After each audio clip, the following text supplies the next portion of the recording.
బంగాళాఖాతంలో ఏర్పడ్డ ఆవర్తనం అల్పపీడనంగా మారింది. ఇది క్రమంగా బలపడుతోంది. ఏపీకి వాతావరణ శాఖ భారీ వర్ష సూచన జారీ చేసింది. రాయలసీమ, కోస్తాంధ్రలో భారీ వర్షాలు కురుస్తాయని తెలిపింది. ముఖ్యంగా కోస్తాంధ్ర, ఉత్తరాంధ్రపై అల్పపీడన ప్రభావం బాగా ఉంటుందని వెల్లడించింది. రేపు మధ్యాహ్నానికి ఉత్తరాంధ్ర, ఒడిషా మధ్య అల్పపీడనం తీరం దాటే అవకాశం ఉందని వాతావరణ శాఖ పేర్కొంది. మత్స్యకారులు అప్రమత్తంగా ఉండాలని అధికారులు సూచించారు. ఇటు పల్నాడు జిల్లాలో వాగులు, వంకలు పొంగి పొర్లుతున్నాయి. అచ్చంపేట వద్ద లో లెవెల్ చప్టాపై నుంచి కూడా వరద ప్రవహిస్తోంది. అచ్చంపేట, క్రోసూరు మధ్య రాకపోకలు నిలిచిపోయాయి. అచ్చంపేట సబ్స్టేషన్లోకి వరదతో విద్యుత్ సరఫరా నిలిచిపోయింది. దొడ్లేరు వద్ద చప్టాపై భారీగా ప్రవహిస్తోంది వరద నీరు. పెద్దమద్దూరు వద్ద కొండవీటి వాగు ఉధృతంగా ప్రవహించడంతో అమరావతి, విజయవాడ మధ్య రాకపోకలు నిలిచిపోయాయి. రైట్, అల్పపీడనం అలాగే వరద ఉధృతిపై మరిన్ని అప్డేట్స్ మా కరెస్పాండెంట్ అశోక్ నుండి తెలుసుకుందాం. అశోక్, చెప్పండి, రాజధాని అమరావతి ప్రాంతం ఏ రకంగా ఉంది?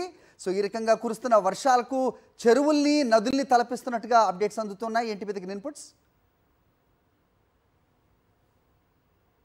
రాత్రి నుంచి ఎడతెరిపి లేకుండా కురుస్తున్న భారీ వర్షానికి గుంటూరు జిల్లాను, అటు పల్నాడు జిల్లాలో భారీగా వాగులు, వంకలు పొంగి ప్రవహిస్తున్నాయి. ఎక్కడ చూసినా వాటర్ రోడ్లపైకి వచ్చి ప్రవహిస్తూ ఉంది. గుంటూరులో అయితే పరిస్థితి మరీ దారుణంగా ఉంది. శివారు ప్రాంతంలో కాలనీలు అయితే పూర్తిగా మునిగిపోయిన పరిస్థితి. దాంతోపాటుగా శంకర్ విలాస్ బ్రిడ్జి తొలగింపు పనులు కార్యక్రమం జరుగుతుంది.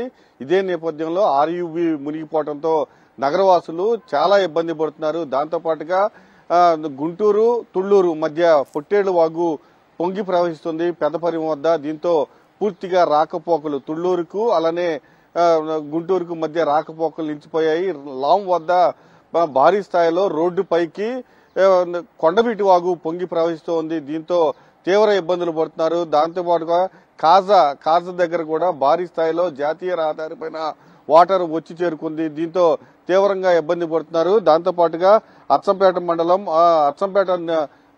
మండలంలో భారీ స్థాయిలో వరద భారీ వర్షం పడటంతో పూర్తిగా లో లెవెల్ చప్టాపై 4 అడుగుల మేరకు వర్షపు నీరు వచ్చి జరిగింది. దీంతో అచ్చంపేట, క్రోసూరు మధ్య రాకపోకలు నిలిచిపోయాయి. అలానే అచ్చంపేట సబ్ స్టేషన్ లో కూడా వాటర్ వచ్చి చేరింది. దీంతో విద్యుత్తుకు అంతరాయం ఏర్పడింది.